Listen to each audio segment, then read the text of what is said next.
que se están cosiendo. Vamos a estudiar la Haggadah de Pesach. Ayer estuvimos viendo los 15 pasos de la Haggadah y esta noche vamos a entrar más en el texto de la Haggadah, lo que es analizar el texto de la Haggadah.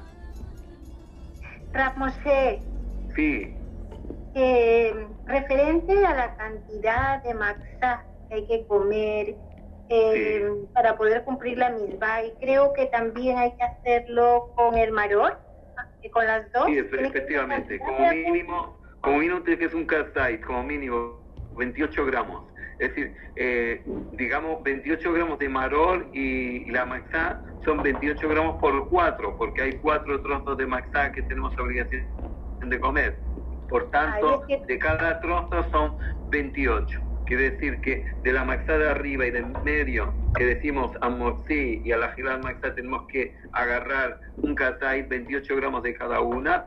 Luego, del korej, que ponemos con la lechuga y un poco de jaroce, tenemos que agarrar un trozo de 28 gramos. Y luego de el afomem, que lo comemos ya al final, porque decimos que tenemos que dejar el gusto de la matzá en la boca, también tenemos que tomar 28 gramos. En realidad son 4 kasaitos, 4 trozos de matzá de 28 gramos cada uno, y decimos que lo tenemos que tomar recostado sobre el lado, porque dijimos que la matzá es la libertad, la matzá simboliza el jerut, y es antes, porque nosotros vemos que cada festividad tiene su símbolo. Por ejemplo, el Rosh Hashanah tiene el shofar, que es el símbolo, porque es lo que es la orden que la Torah nos da, que tenemos la obligación de tocar el shofar Rosh Hashanah. Sukkot tiene su símbolo, que es la azúcar, que tenemos que recibir 7 días en la azúcar. Shavuot tiene su símbolo, que son las tablas de la ley. Pesach tiene su símbolo, que es la matzá. Pero digamos que el símbolo de cada festividad de alguna forma manifiesta la enseñanza de la festividad. Por ejemplo, las 2 tablas de la ley en Shavuot manifiesta la entrega de la Torá en el monte Sinaí, que es lo que nosotros venimos a recordar, es la entrega de la Torá. El shofar que escuchamos en Rosh Hashanah, pues manifiesta también la obligación de escuchar el shofar, que es el despertar interno, que es la teshuvá, para prepararnos para el día del juicio. Pero, sin embargo, ¿qué relación hay de la matzá con la festividad? La matzá, a fin de cuentas, ¿qué es? Es un pagásimo. ¿Y qué tiene que ver eso con el mensaje de Pesach, que es Manjerutenu, que es tiempo de libertad? Y dijimos ayer que la matzá en realidad define lo que es la libertad. Porque ¿qué es libertad? Libertad, dijimos, libertad es, cuando nos referimos a libertad, Jerut es libertad espiritual. Jerut no es libertad de hacer lo que yo quiero. Jerut es libertad espiritual, es liberar al alma de la prisión del cuerpo. Es decir, es dejar que nuestra esencia divina, dejar que nuestra esencia divina aflore en nosotros, se manifieste en nosotros, que nos expresemos a través de la espiritualidad, a través del amor, a través de la paz espiritual. Eso es libertad espiritual, liberar a nuestra alma de la prisión del cuerpo. Y por tanto, para poder liberar al alma de la prisión del cuerpo, tenemos que tener un control estricto de la materia. Y la matzá es el símbolo del control de la materia, porque hay 2 tipos de matzá. Está la matzá normal, que son, digamos, la matzá que venden de paquetes de máquina, y está la matzá shemurá, que es la matzá hecha a mano o la matzá más grande. Ahora, ¿cuál es la diferencia? Dice, la matzá shemurá es la matzá que está, shemurá quiere decir guardada. Dice, ¿qué quiere decir matzá guardada? Dice, vigilada. Dice, es la matzá que se vigila desde que se recorta la espiga, se vigila, que no tenga contacto con el agua y la humedad. Cuando se mezcla, cuando se saca el grano, que no tenga contacto con el agua y la humedad. Cuando se muele, que no tenga contacto con el agua y la humedad. Cuando se almacena, que no tenga contacto con el agua y la humedad. Y cuando se amasa hasta que sale del horno, que no tenga contacto, que no pasen 18 minutos. Y por tanto, esa es la matzá shemurá, es la que está vigilada desde que se recorta la espiga. La matzá que venden en paquetes de máquina, que es la matzá, la que se vigila desde que se muele la harina. Es decir, desde que se muele el grano, ahí es cuando se vigila, que no tenga, cuando ya tenemos la harina, se vigila que no tenga contacto con el agua y la humedad, que no tenga contacto con agua. Luego, cuando se almacena, que no tenga contacto esta harina. Luego, cuando se amasa, que no pasen 18 minutos. Y por tanto, según la Kabbalah, la matzá que tenemos que utilizar para la noche del Seder de Pesaj, porque la noche del Seder de Pesaj es obligación de la Torá comer matzá.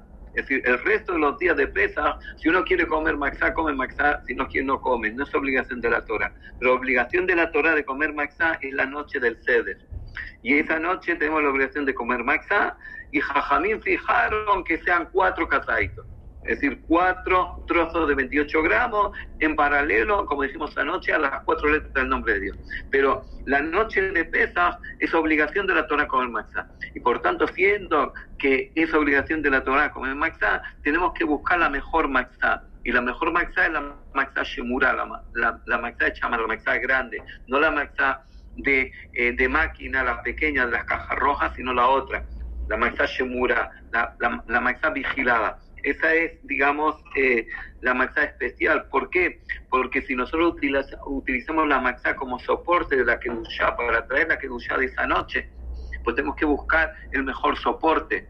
Es decir, es como si yo quiero ver una transmisión, pues busco el mejor aparato. Si me interesa no perder ningún detalle, pues busco el mejor aparato para verlo. No busco, digamos, un aparato de segunda categoría, busco un aparato de primera categoría.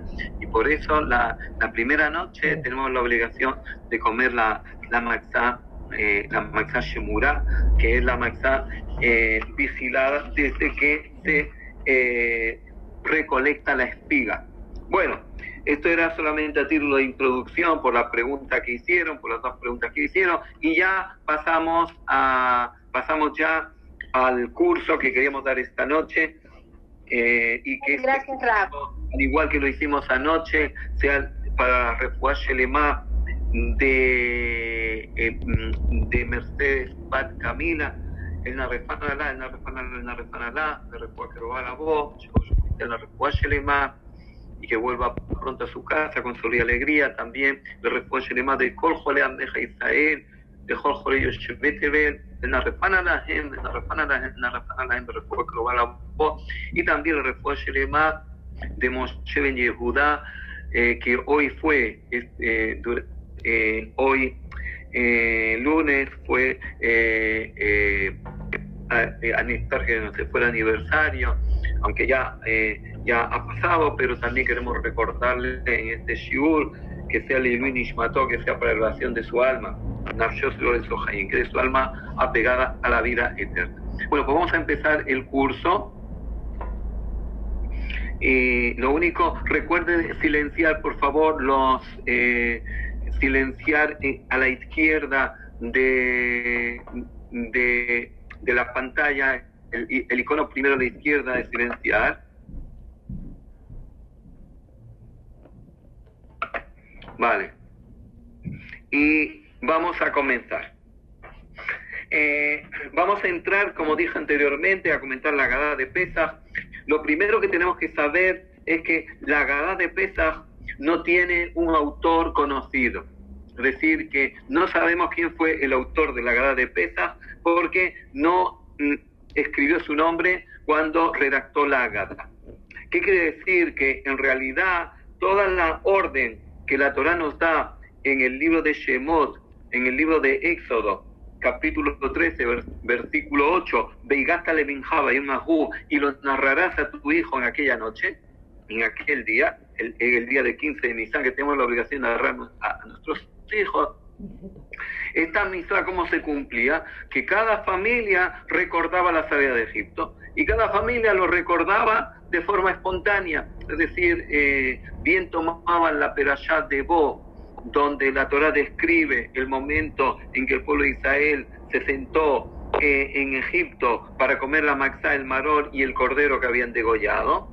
y recordaban cómo a la medianoche el faraón dio la orden de salida, y cada familia lo recordaba de forma espontánea. Cuando se destruyó el segundo templo, que ya comenzó a escribirse la Mishnah, comenzó a escribirse el Talmud, porque ya se tenía miedo de que la ley oral se perdiera, pues también se redactó el texto que hoy conocemos nosotros con el nombre de Haggadah. ¿Y por qué lo llamó Haggadah? Porque justo viene a cumplir la misión Beigata Levimja. Beigata Levimja es narrarás a tus hijos, y la palabra Haggadah en hebreo quiere decir narración. Quiere decir que el verbo lehagid es narrar, contar, y la obligación es contar, y por eso para el que escribió la Haggadah lo hizo con la finalidad de darle un texto fijo para que cada familia tuviera un texto fijo para poder cumplir con esta mitzvah de la Torá de la noche de Pesach, narrarás a tu hijo. Y por eso lo llamó Haggadah, que quiere decir narración. Ahora, nosotros no sabemos ni quién lo escribió, ni sabemos en qué año se escribió. Sabemos que se escribió después de la destrucción del segundo templo, pero no hay una referencia en qué año se escribió, qué año justo se escribió. Se escribió después de la destrucción del templo, pero como dije anteriormente, no hay una referencia exacta de qué año. Ahora, ¿cómo sabemos que se escribió después de la destrucción del segundo templo? Porque en la Haggadah aparece al principio, dice que habían 5 grandes jajamín que estaban sentados, recostados en Bnei Brak. Estaba Rabbi Eliezer, estaba Rabbi Yoshua, estaba Rabbi Eliezer, estaba Rabbi Tarfón, estaba Rabbi Akiva, estaban recostados en Bnei Brak, y sabemos que todos ellos vivieron la época posterior a la destrucción del segundo templo. ¿Y qué hacían esa noche en Bnei Brak recostados? ¿Por qué estaban en Bnei Brak? Porque solamente Rabbi Akiva vivía en Bnei Brak, pero el resto no vivía en Bnei Brak. Dice, ¿qué hacían esa noche en Bnei Brak? Y se habían venido porque, siendo que Adriano había decretado la prohibición de estudiar la Torá, había prohibido el Brit Milá y había prohibido el cumplimiento de ciertas mitzvot. Por tanto, dijeron, la única forma es hacer una guerra contra los romanos, como hicieron los Macabim en la época también del segundo templo contra los griegos, y por eso se reunieron en Bnei Brak. Y nosotros sabemos que esta guerra, esta rebelión de Bar Kokhba, que duró 3 años, comenzó en el año 132 después de la Era Común y duró hasta el año 135. Durante 3 años lucharon contra los romanos. Esa guerra se perdió y, por tanto, todo el pueblo judío salió al exilio, salió de la tierra de Israel. ¿Qué quiere decir? Que estamos hablando de cuando ellos se reunieron para programar la guerra de Bar Kokhba, la rebelión de Bar Kokhba. Ya habían pasado 62 años de la destrucción del templo. Es decir, el templo se destruyó en el año 70 después de la Era Común, y la guerra del Bar Kokhba fue el 132, quiere decir que habían pasado 62 años, y por tanto, si dentro del relato de la Haggadah nos está hablando de estos jajamim que vivieron la época de Bar Kokhba, por tanto, la Haggadah se escribió después de la destrucción del segundo templo.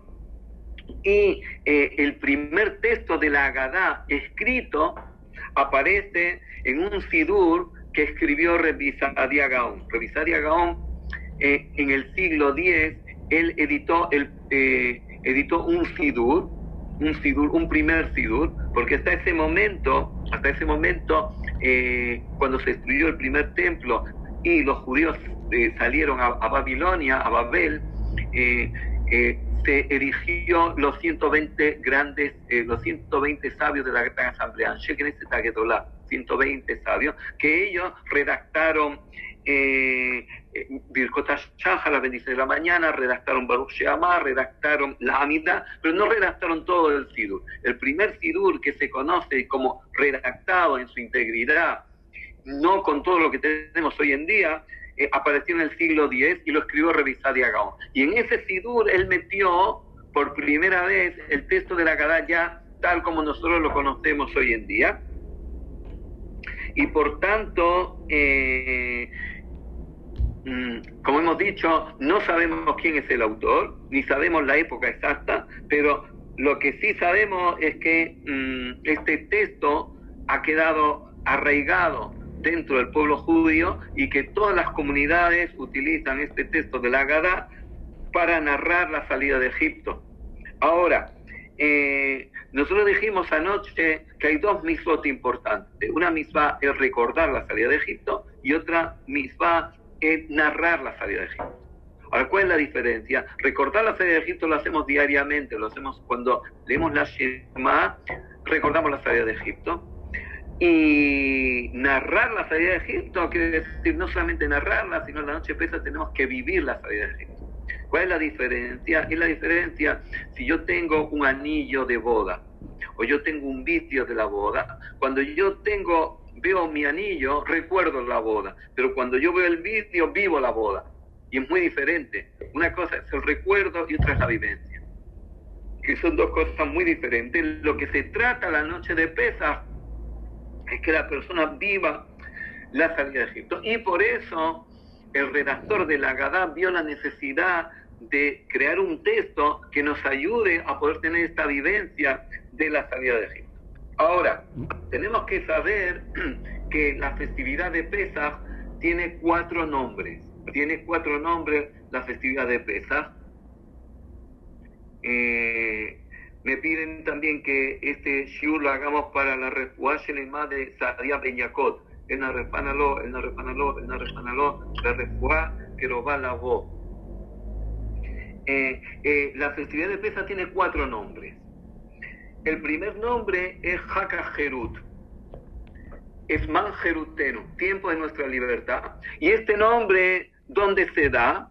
Esman Jerutenu. Este nombre se da en el Sidur. Es decir, cuando nosotros hacemos la tefilá en la Amidá, decimos Esman Jerutenu, y también cuando hacemos el Kiddush, decimos Pesaj Esman Jerutenu, tiempo de nuestra libertad espiritual, pero no es un nombre que aparece en la Torá.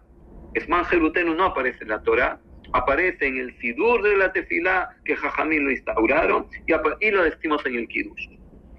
Hay un segundo nombre que es Haka Aviv, que es la fiesta de la primavera. ¿Por qué se llamó Haka Aviv, la fiesta de la primavera? Porque Pesaj siempre coincide en primavera.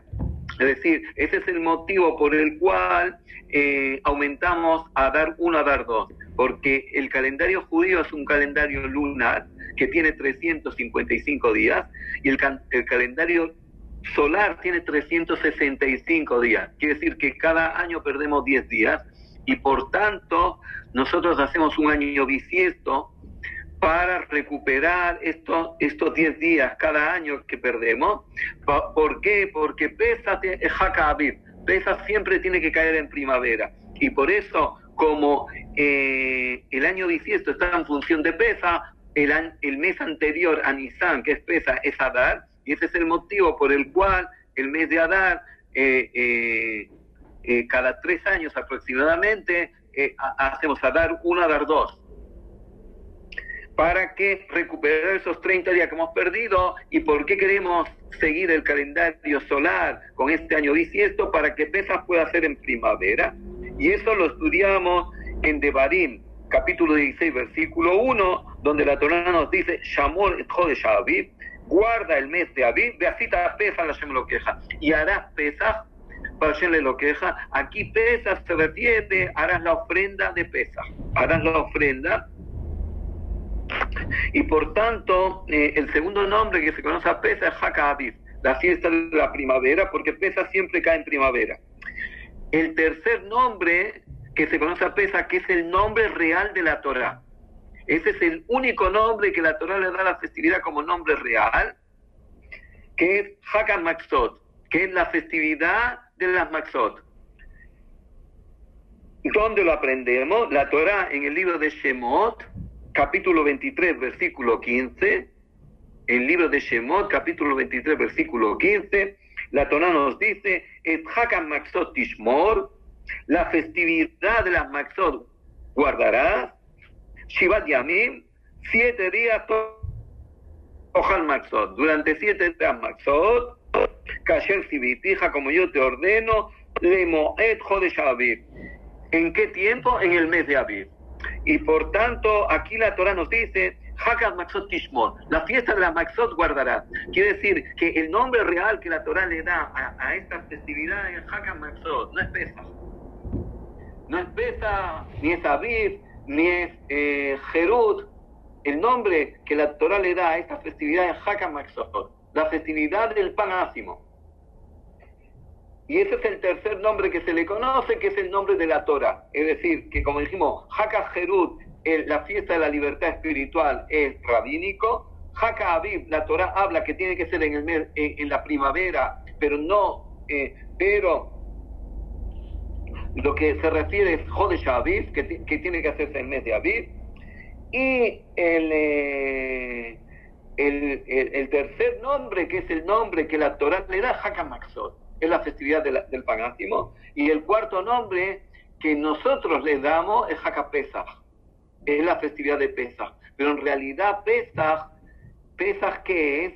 Pesach es la ofrenda que el pueblo judío hizo después del mediodía, el 14 de Nisan. Nosotros sabemos que Akadosh Baruj Hu le ordenó al pueblo de Israel que el 14 de Nisan, después del mediodía, tenían que degollar el cordero. Y este cordero lo tenían que comer el 15 por la noche con matzá y maror.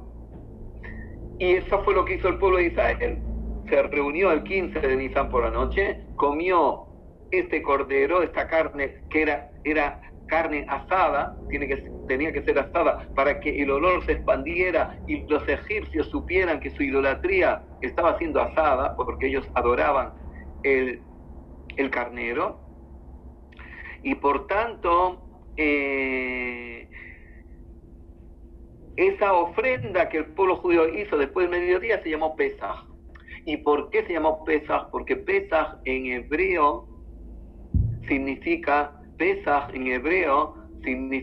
saltear, pasover, pasar por alto. Dice, ¿por qué? Porque por el mérito que el pueblo judío degolló la idolatría de Egipto, Dios salteó las puertas de los judíos esa noche.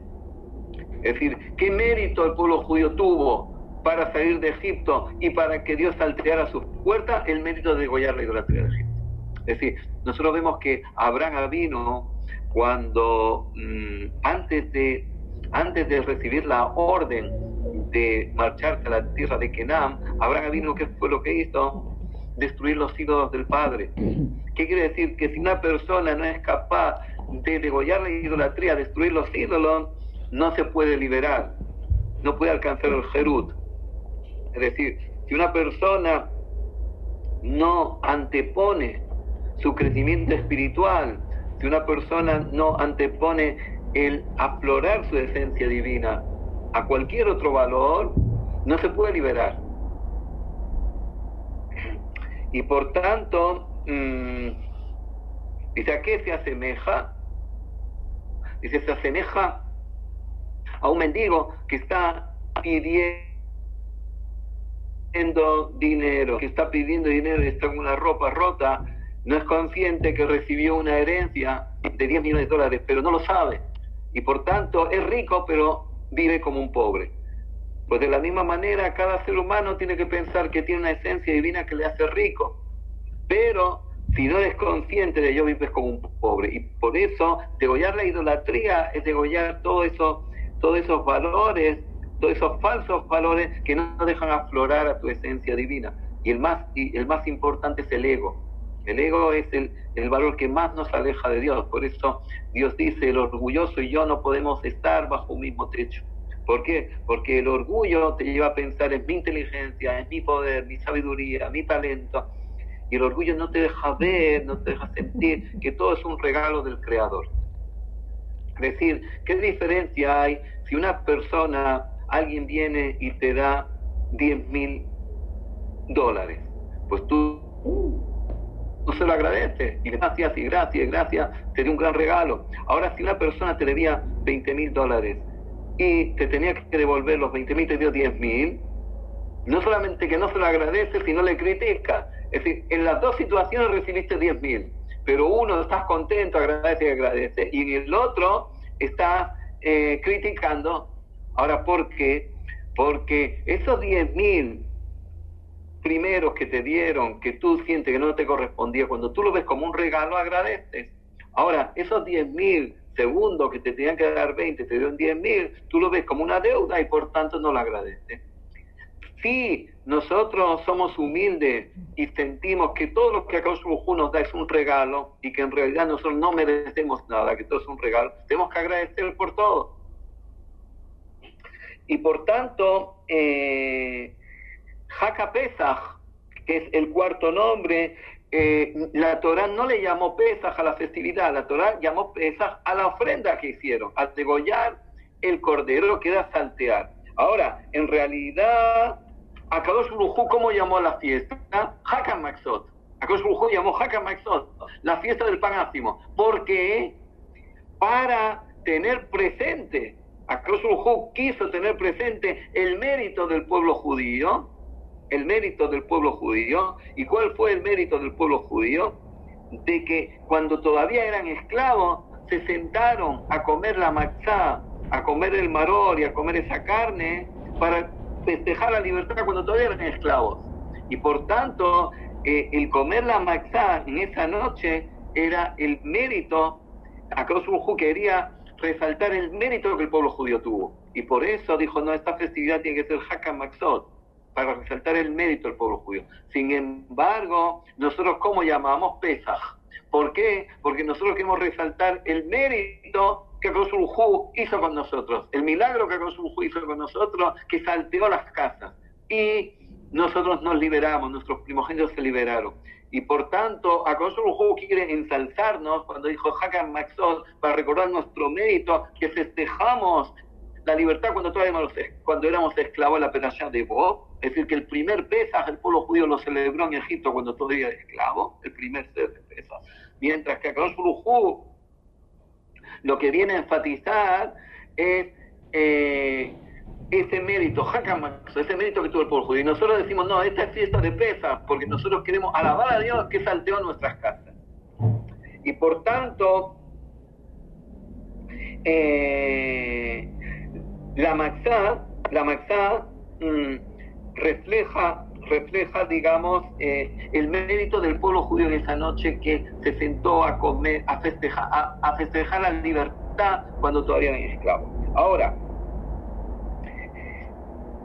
tenemos que tener en cuenta que el pueblo judío se redimió el 15 de Nisan, y que este mes, y que la primera misvá que se le dio al pueblo de Israel antes de la misvá de Pesach fue santificar el mes de Nisan, santificar el Rosh Hodesh. Es decir, la primera misvá que el pueblo judío recibió como pueblo en Egipto fue la santificación del mes.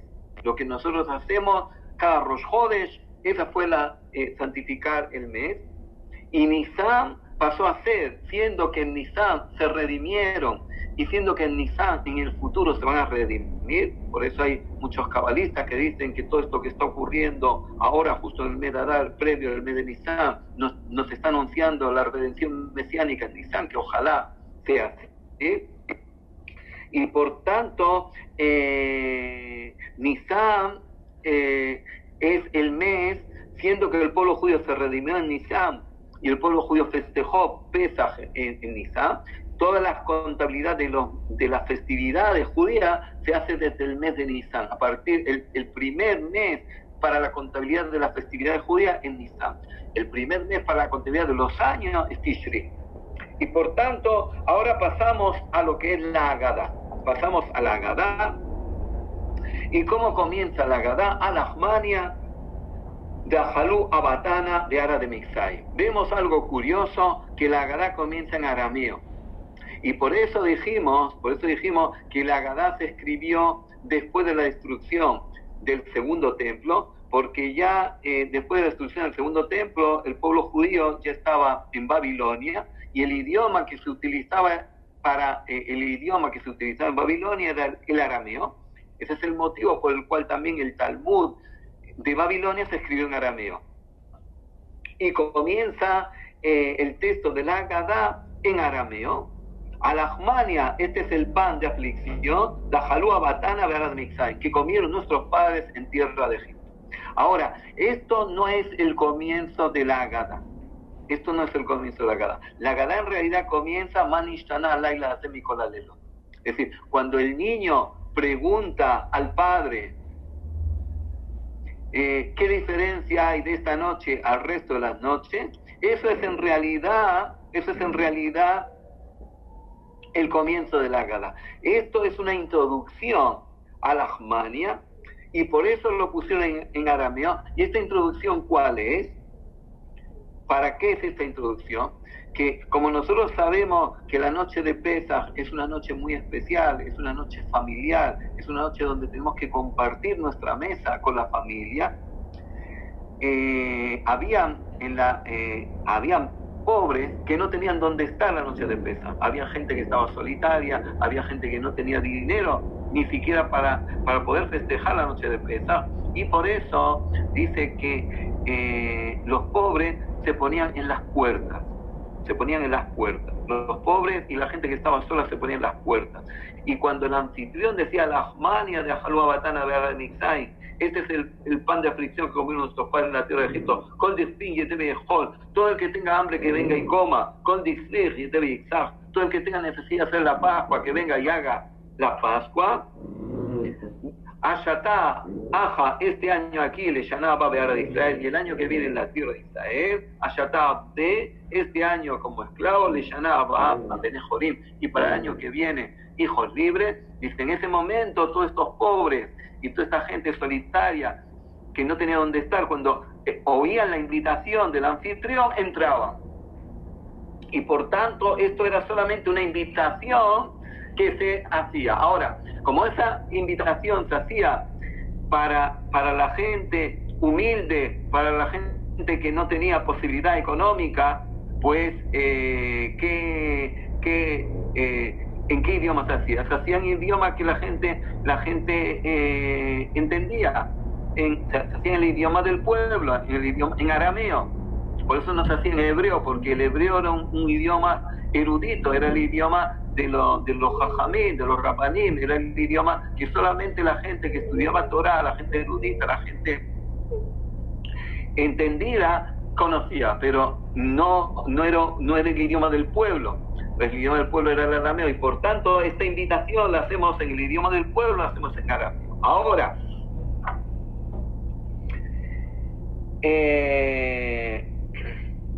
la pregunta es, ¿por qué decimos Ashatá Ajá le llamaba Be'arad Israel? ¿Por qué todavía hoy seguimos diciendo este año aquí y el año que viene en la tierra de Israel? Incluso la persona que vive en la tierra de Israel, o incluso la persona que nació en la tierra de Israel, es decir, una persona, un israelí que nació en la tierra de Israel y se crió en la tierra de Israel y que vive en la tierra de Israel, cuando lee la Agadá, también tiene que decir Ashatá Ajá, este año aquí le llamaba Be'arad Israel, al año que viene en la tierra de Israel, porque él puede decir, bueno, pues yo nací en Israel, vivo en Israel, ¿por qué tengo que seguir manteniendo este texto? Y aquí hay un concepto muy importante que es Kol Israel Arevim Sebate. Todo el pueblo de Israel es responsable uno por otro, y siendo que la mayoría del pueblo todavía sigue viviendo fuera de Israel, pues nosotros mostramos nuestra arebut, mostramos nuestra responsabilidad con el resto de los que están fuera también, y por eso incluso el que está en Israel dice le llamaba Be'arad Israel, el año que viene en la tierra de Israel. De la misma manera, cuando nosotros hacemos Tajanum o cuando nosotros hacemos Tefilá, hacemos el lenguaje plural. Nosotros decimos Refaenu Benerafe, cúranos y seremos curados. ¿Por qué decimos Refaenu? Porque decimos en plural, cúranos y seremos curados. Tendríamos que decir Refaeni, cúrame. ¿Por qué decimos en plural? Y si decimos en plural, ¿por qué? Por el mismo concepto. Con Israel Arevim Sebate. Cada judío es responsable, es garante uno por el otro, para sentir nuestro concepto de familia, sentir nuestro concepto de responsabilidad, que yo no vivo para mí, yo soy parte de un pueblo, y todo lo que pasa en el pueblo me pasa a mí también. Y ese sentido de responsabilidad es el que quisieron resaltar, y por eso hasta hoy en día seguimos diciendo, incluso los que viven en la tierra de Israel y que han nacido en la tierra de Israel, siguen diciendo, Yatá, Ajá, este año aquí, de Yaná va de Israel, y el año que viene la tierra de Israel. Es el sentido de responsabilidad, de la misma manera que cuando hacemos Tajanú, cuando hacemos confesión, decimos Hatanu, Abinu, Payano, decimos en plural. Hemos hecho transgresiones sin intención, hemos hecho transgresiones con intención, hemos hecho transgresiones con rebeldía. Decimos en plural, tenemos que decir Hatati, Abiti, Payati. ¿Por qué decimos en plural? O Ashabnu, Bagadnu, Gatalnu, hemos sido culpables. ¿Por qué? Porque decimos en plural, por el sentido de la responsabilidad. Es decir, que lo decimos por todo el pueblo. Y además está dicho que cuando una persona pide por el otro, también a él se le recibe. ¿Por qué? Porque mira que negues, mira, como tú activas, es decir, tú te preocupas por el otro, también se van a preocupar por ti. Y una vez que ya hemos dicho que esta es la introducción de la Agadá de Pesaj, ya comienza la Agadá. ¿Y cómo comienza la Agadá? ¿Qué diferencia hay de esta noche al resto de las noches? Y vemos algo muy curioso, que la Agadá comienza en pregunta. Comienza con una pregunta. El niño, ¿y quién hace la pregunta? El niño. ¿Y por qué? Porque siendo que toda la misvá en la noche de Pesaj es Veigátale Binjaba Yonaú, y la narrarás a tu hijo en aquella noche, en aquel día, y diciendo que toda la misvá es narrar a tu hijo, por tanto, tu hijo te tiene que preguntar para que tú puedas narrarle. Y ese es el motivo por el cual se le da al niño pequeño que pregunte, para que te dé la oportunidad de narrar. Ahora, hay algo muy interesante en el sistema pedagógico, que sea, en lugar de ser un texto frontal, dice, es mejor que sea pregunta para dar una respuesta. ¿Por qué? Porque cuando tú preguntas, te abres a la respuesta. Es decir, si alguien viene y te dice, tú puedes estar receptivo o no receptivo, pero cuando tú preguntas, ya estás receptivo para escuchar la respuesta. Y por eso es mucho más pedagógico que la respuesta venga después de una pregunta. Por eso en hebreo es muy interesante que la palabra she'elah es pregunta, pero también es pedir. Por ejemplo, she'elah viene del verbo lish'ol, y lish'ol es preguntar, es decir, ani shoel, yo pregunto, pero ani shoel sefer, yo pido un libro. Es decir, lish'ol en hebreo es pedir, pero también es preguntar y es pedir. Ahora, ¿qué tiene que ver? Nosotros sabemos que el hebreo es la Shema Kodesh. ¿Qué tiene que ver pedir y preguntar? ¿Por qué lish'ol es preguntar, pero también es pedir? ¿Qué tiene que ver pedir con preguntar? ¿Por qué? Porque la persona que pregunta está pidiendo una respuesta. Y ese es el carácter pedagógico. Cuando tú preguntas, estás pidiendo una respuesta. Por eso es mucho más educativo, mucho más pedagógico, forzar que el otro pregunte. Es decir, a despertar la pregunta a la otra persona. Porque el momento que tú despiertas la pregunta, esa persona ya se hace receptiva, ya está pidiendo la respuesta. Y es muy interesante que la palabra teshuvá en hebreo, la palabra teshuvá es respuesta, pero también es arrepentimiento. ¿Y qué tiene que ver una respuesta con el arrepentimiento? Aparentemente son dos cosas totalmente diferentes. ¿Qué tiene que ver teshuvá, respuesta, con arrepentimiento? Dice, ¿por qué? Porque si tú le sabes dar la respuesta correcta, esa persona va a volver. Es decir,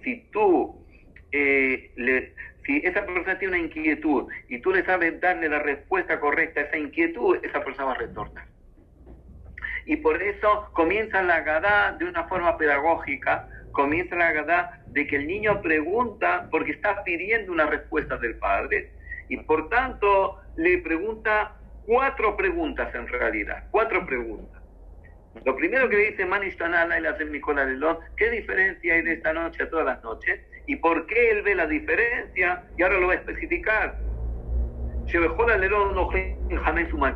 toda la noche nosotros comemos indiferentemente jamés o matzá, y esta noche, esta noche solamente comemos matzá. Esa Esa es la primera diferencia que él ve. ¿Por qué esta noche solamente comemos matzá?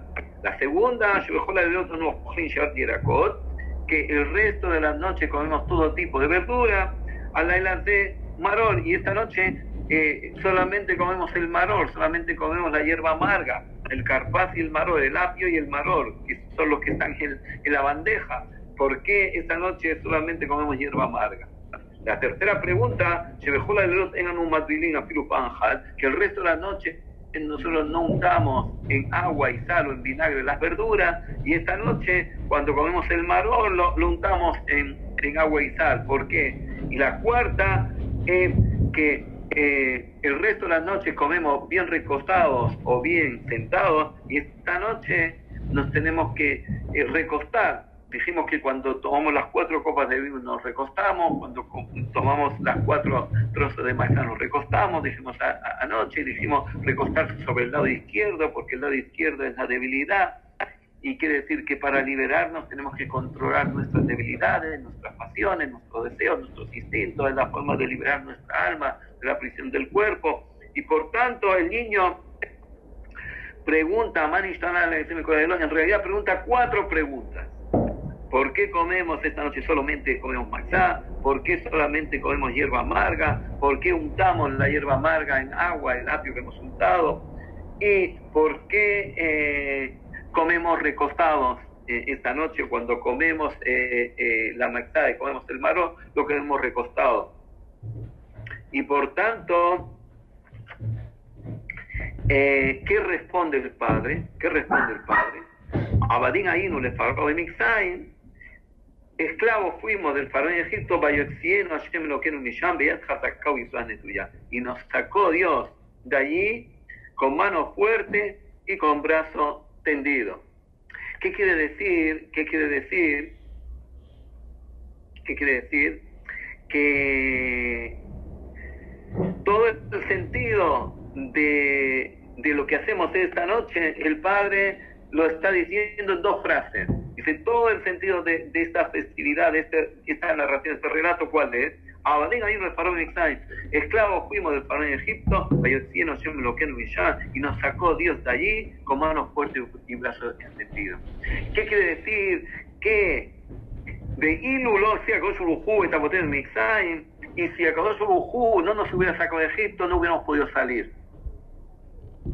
¿Qué quiere decir esto? Que la salida de Egipto solamente fue posible por la intervención divina. Si Akadosh Baruj Hu no hubiera intervenido, no hubiéramos podido salir.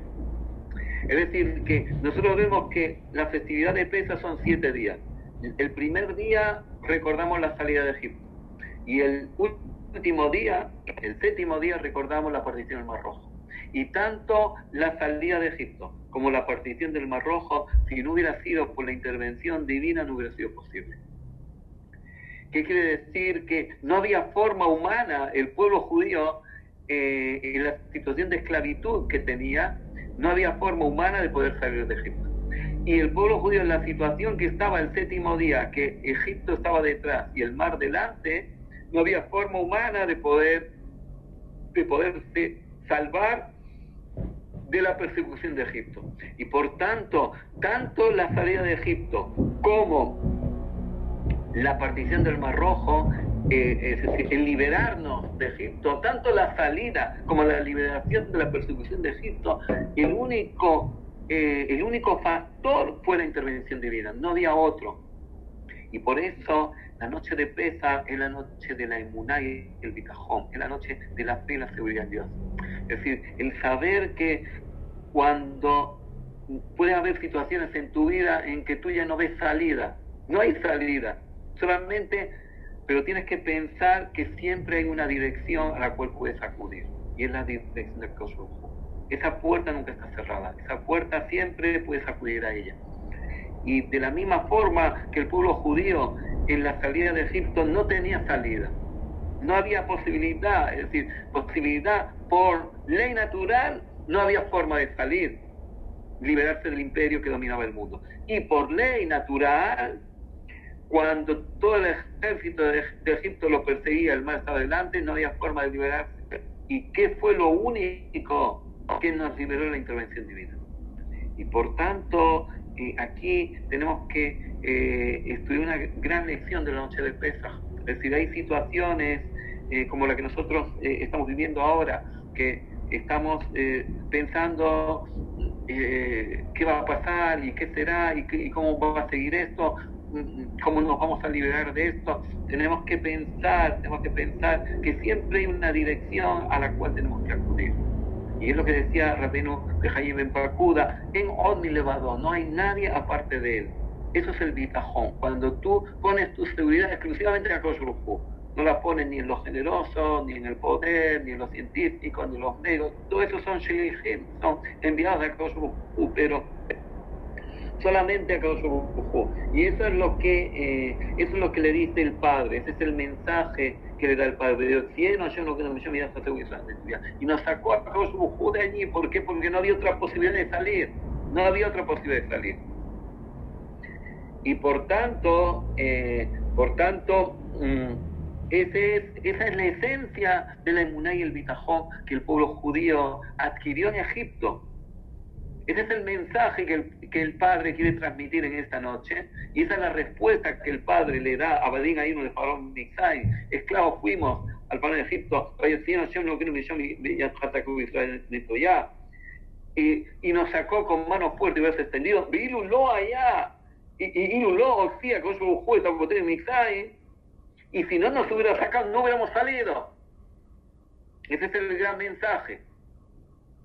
Y por tanto, ¿qué quiere decir? Que no había otro medio. No había otro medio. Es decir, desde la vía natural no había posibilidad. Pero sin embargo salimos. Y sin embargo nos liberamos de la persecución de Egipto. ¿Y cómo puede ser? Porque Akadosh Baruj Hu intervino. Y ese es el mensaje de Pesaj. Que la persona no tiene que desesperar. La persona no tiene que desesperar, incluso que por vía natural no hay salida. Nosotros vemos que Sará, por vía natural, no podía tener hijos, era estéril. Haná, por vía natural, no podía tener hijos, era estéril. Pero sin embargo tuvieron. ¿Cómo puede ser? Porque Akadosh Baruj Hu intervino. Es decir, Akadosh Baruj Hu tuvo que doblegar la ley natural para ellos, y Akadosh Baruj Hu intervino. Quiere decir que hay posibilidad del milagro. Y esa es la lección, la gran lección de Pesaj, y esa es la gran lección del Padre. Esa es la respuesta que el Padre da al Hijo. ¿Y qué le dice? Afilu kulano jajamim, kulano nebonim, kulano sekenim. Incluso que todos fuéramos inteligentes, que todos fuéramos sabios, Yodein esta Torah, incluso que todos fuéramos conocedores de la Torah, misvah no es una misvah de la Torah narrar la salida de Egipto. Dejó la marvel de Saper Besiat Mixay, y todo el que aumenta en relato la salida de Egipto es aquí que es Meshubah. ¿Qué quiere decir? Que incluso que nosotros pensemos, bueno, el mensaje está claro, yo lo entendí. El mensaje es que Dios interviene, que Dios es la única dirección a la que me tengo que dirigir. En otro elevador no hay otra parte de él. Ese es el mensaje, ya está claro. Dice, no, incluso que tú seas tan inteligente, o seas tan nabón, o seas tan entendido, que ya conoces el mensaje, dice, es necesario que ese mensaje lo transmitas a ti y a tus hijos cada año, que lo interiorices en esa noche de Pesaj. Y para fortificar esta tesis, trae ahora, continúa la Gadá, y dice, Masé, Rabbi Eliezer, Rabbi Yoshua, Rabbi Lazar, Ben Azaria, Rabbi Akiva, Rabbi Tarfón, Shayum Mesubim Ben Brak. Dice, ocurrió con Rabbi Eliezer, Rabbi Yoshua, Rabbi Lazar, Ben Azaria, Rabbi Akiva, Rabbi Tarfón, es decir, los 5 grandes sabios de aquella época estaban reunidos en Bnei Brak. Dice, ¿y qué hacían en esa noche del 15 de Nisan? Incluso que ellos habían venido a Bnei Brak para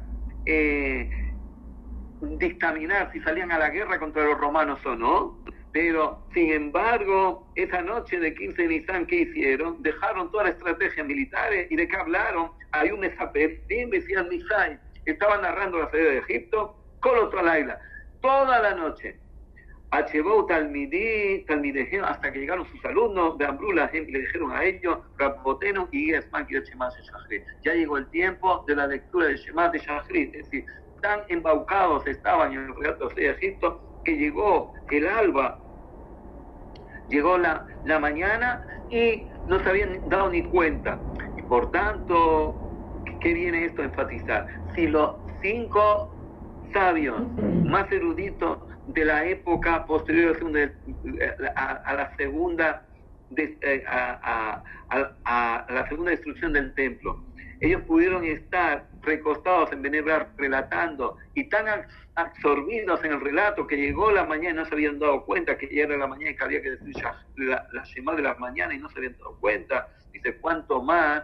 Que tú no puedes decir, bueno, yo ya lo sé, ¿para qué lo voy a narrar? Ahora, la pregunta que dijimos anteriormente, bueno, ¿y qué hacían estos 5 eruditos en Bnei Brak? ¿Qué hacían? Porque Rabbi Yoshua era el rabino de Rabbi Akiva. Rabbi Yoshua era el rabino de Rabbi Akiva, y también Rabbi Tarfon, también Rabbi Akiva estudiaba con él. Quiere decir que tanto Rabbi Yoshua como Rabbi Tarfon eran rabinos de Rabbi Akiva. Por otra parte, Rabbi Eliezer y Rabbi Tarfon, ellos vivían en Lot. Rabbi Yoshua vivía en Pequim, en la Galilea. Rabbi Elazar ben Azariah vivía en Yavne. El único que vivía en Bnei Brak era Rabbi Akiva. Y por tanto, ¿qué hacía Rabbi Elazar ben Azariah, que él vivía en Yavne esa noche en Bnei Brak? ¿Qué hacía Rabbi Yoshua, que vivía en Pequim esa noche en Bnei Brak? ¿Qué hacía Rabbi Eliezer y Rabbi Tarfon, que vivían en Lot? ¿Qué hacían en Bnei Brak? Se habían venido para debatir. Una vez que los decretos de los romanos prohibieron el estudio de la Torá, y ellos ya veían que si está prohibido el estudio de la Torá bajo pena de muerte, ya no había futuro, y tenían que debatir si salían a la guerra o no, por eso se reunieron. Pero como les pilló pesa en esa noche, y se dejaron toda la estrategia militar, dejaron todos los debates, ¿y a qué se dedicaron toda esa noche? A narrar la salida de Egipto. Y por tanto, nosotros sabemos que el que encabezó, el que lideró esta iniciativa fue Rabbi Akiva. Rabbi Akiva fue el que lideró la rebelión de Bar Kokhba, y él fue el que designó a Bar Kokhba para llevar a cabo esa rebelión contra los romanos. Y por eso, como Rabbi Akiva fue el ideólogo y fue el líder de esa rebelión, dice, por tanto todos estos 4 sabios vinieron de Lot, de Yavne y de Pequín, vinieron a reunirse con Rabbi Akiva. Nosotros sabemos que Rabbi Akiva lideró esta rebelión, y Rabbi Akiva era el gran sabio de la época, hasta tal punto que grandes jajamim fueron alumnos de él, Rabbi Meir, Rabbi Shimon bar Yochai, Rabbi Elazar ben Shamuah, Rabbi Yehuda, Rabbi Yossi, eran alumnos, y tanto Rabbi Meir como Rabbi Shimon bar Yochai, que nosotros tanto hacemos alusión a ellos y tanto visitamos las tumbas de ellos para pedir auxilio, para que ellos sean intermediarios nuestros ante Akadosh Baruj Hu. Tanto Rabbi Meir como Rabbi Shimon bar Yochai eran alumnos de Rabbi Akiva. Quiere decir que, imagínense la sabiduría, la erudición y el liderazgo que Rabbi Akiva tenía. Y por tanto, lo que la Agadá aquí quiere dejar constancia es que si ellos se pudieron permitir toda la noche de estar relatando la salida de Egipto y estaban tan embaucados en ella que les llegó la hora de la Shema, no digamos nosotros, no, esto yo ya lo conozco, yo ya lo sé, ¿para qué tengo que quedarme toda la noche narrándolo? ¿Para qué tengo que quedarme ni siquiera una hora narrándolo? No, esto viene a inspirarte en esta noche de que no te parezca una labor ardua el estar narrando la salida de Egipto. Y continúa la Agadá con Amar Rabbi Elazar ben Azariah. Rabbi Elazar ben Azariah, que justo estaba también esa noche en Bnei Brak. Y Rabbi Elazar ben Azariah, él era el Rosh Yeshiva de la Yeshiva de Yavne. Nosotros sabemos que cuando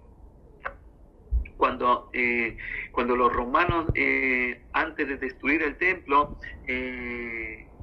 Rabbi Yohanan ben Zakkai pidió instalarse en la ciudad de Yavne y se llevó alumnos a la ciudad de Yavne, y ahí creó el centro de estudio de Yavne, que era el único centro de estudio que quedó después de la destrucción del segundo templo.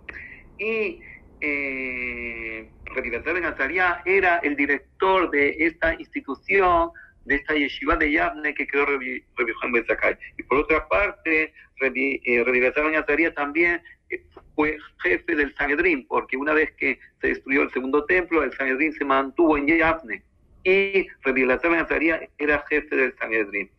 Y ahora viene la Agadá a relatarnos un relato que aparece en la Mishnah de Berajot, que se llama Rabbi Elazar ben Azaria. Dijo Rabbi Elazar ben Azaria: Arani que ben Shivin Shana, y aquí que yo, como si tuviera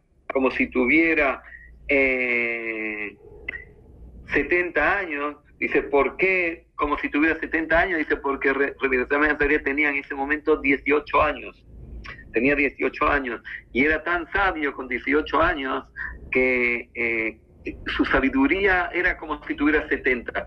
Y dice que, ¿por qué dice Ani que Mishvin Shana? Dice, porque Dios le hizo un milagro y le creció barba blanca. Dice, para que el que lo veía pensaba que era mucho más mayor. Dice, ¿por qué? Porque si era con esta edad ya era el Rosh Yeshiva de la Yeshiva de Yavne, y por otra parte era jefe del Sanedrín, para que no despreciaran. Por eso, dice, Dios le hizo ese milagro, que pese a tener 18 años, aparentaba 70 años. Dice, y yo siempre quería que el tercer fragmento de la Shema, que habla del Siksir, se lea por la noche.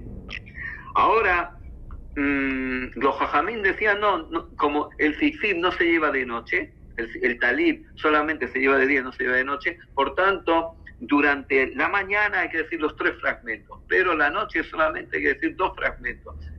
Shema Israel veía en Shamoa. No es necesario decir el tercer fragmento, porque si no ponemos de noche. Pero Rabbi Elazar ben Azaria decía, no, hay que leer también el tercer fragmento. Sin embargo, dice, vino Benzomá, y Benzomá que dijo, la obligación de recordar la salida de Egipto son todos los días de tu vida. ¿Qué quiere decir todos los días de tu vida? Dice, cada día tú tienes que recordar la salida de Egipto. Cada día quiere decir tanto de día como de noche. Días son 24 horas, y por tanto, tanto de día como de noche tienes que recordar la salida de Egipto. Y por tanto, Benzomá, el argumento que él trajo fue lo que le sirvió a Rabbi Elazar ben Azaria para que la halajá se instituyera, como él decía, que la Shema de la noche también había que decirla con los 3 fragmentos. El último fragmento que habla de Sisir, siento que el último fragmento habla lo que yo soy Dios que te sacó de Egipto. Siento que el tercer fragmento habla de la salida de Egipto. Por tanto, también el tercer fragmento tenemos que recordar este tercer fragmento, y tenemos que leerlo por la noche. Dice, ¿por qué? Porque tenemos la obligación de recordar la salida de Egipto tanto la noche como la mañana. Y luego continúa la Agadá con los 4 hijos que preguntan, que dice, Keneget arba banim dibra Torah, ejat jajam, ejat rasha, ejat tam, ejat shenam yodea mishkot. Dice, con respecto a 4 hijos habló la Torah, uno sabio, uno malvado, uno simple y uno que no sabe preguntar. ¿Qué quiere decir aquí la Agadá de Pesach? Que siendo que tú tienes la obligación de relatar la salida de Egipto, pues tienes que saber que este relato de la salida de Egipto no solamente tienes la obligación de hacerlo con tu hijo sabio o con tu hijo respetuoso, incluso que tengas un hijo malvado, incluso que tengas un hijo simple, incluso que tengas un hijo que no sabe preguntar, tienes que saberle responder a cada uno de ellos. tienes que darle la respuesta en esta noche. Quiere decir que la noche de Pesaj no es solamente para los eruditos, no es solamente para los disciplinados. La noche de Pesaj es para que cualquier hijo que esté en tu mesa, tú sepas darle la respuesta correcta, tú sepas contestarle.